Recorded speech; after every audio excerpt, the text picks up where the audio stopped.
दोंडाईचा नगर परिषद निवडणुकीत राजकीय घडामोडींना वेग आला असून काही दिवसांपूर्वी माजी मंत्री हेमंत देशमुख यांच्या कुटुंबाच्या भाजप प्रवेशानंतर विरोधक कमकुवत होत असल्याची चर्चा होती। मात्र उमेदवारी अर्जाच्या शेवटच्या दिवशी त्यांच्या सून शरयू भावसार यांनी महाविकास आघाडीचे उमेदवार म्हणून नगराध्यक्ष पदासाठी अर्ज दाखल करताच निवडणूक अधिक चुरशीची बनली। भावसार यांच्या अचानक मैदानात उतरताच रावल कुटुंबियांसमोर तगडं आव्हान उभं राहिल्याचं राजकीय वर्तुळात बोललं जातंय।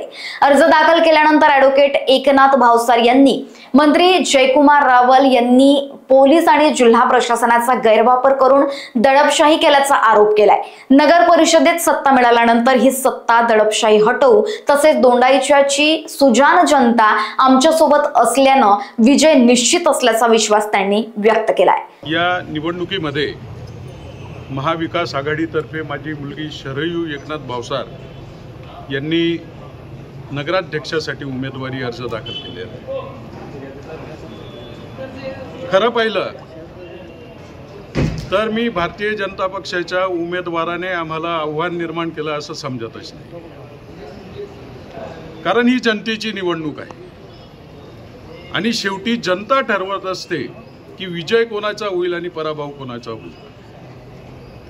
या निवडणुकीमध्ये आणि निवडणुकीच्या पूर्वी या जयकुमार रावळाने शासन, प्रशासन आणि पोलीस यांचा वापर करून दोंडाईच्या शहरामध्ये दहशतीचं वातावरण निर्माण केलं।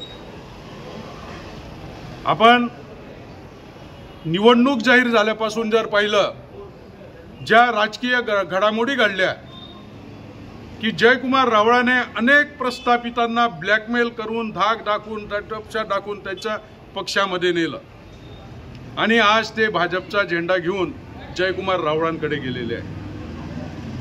आम्ही या जयकुमार रावळांची ही दडपशाही मुळात सकत उखडून फेकण्याकरिता उमेदवारी दाखल करीत आहोत। विजय तर नक्कीच होणार आहे, कारण ही लढाई जनशक्ती विरुद्ध धनशक्तीची आहे, त्यामुळे मतदार आमच्या मागे नक्कीच उभे राहतील। कुठले प्रश्न घेऊन आपण मतदारांसमोर जाणार आहात? दोंडाईच्या वरवाडी नगर परिषदेतल्या अशा कुठल्या गोष्टी आहेत की ज्या अनेक वर्षात झालेल्या नाहीत?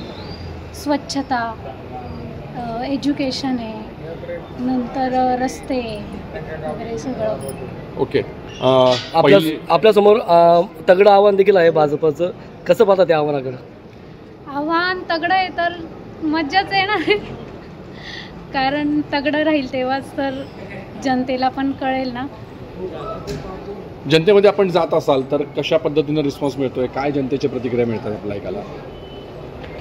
इकडची जनता म्हणजे यांना जास्त काही नको आहे, स्वच्छता हवी आहे आणि त्यांना आदर हवा आहे, तर ते सगळं त्यांना दिलं तर ते नक्कीच आमच्या मागे। लोकवाहिनी न्यूज करिता ब्युरो रिपोर्ट, धुळे।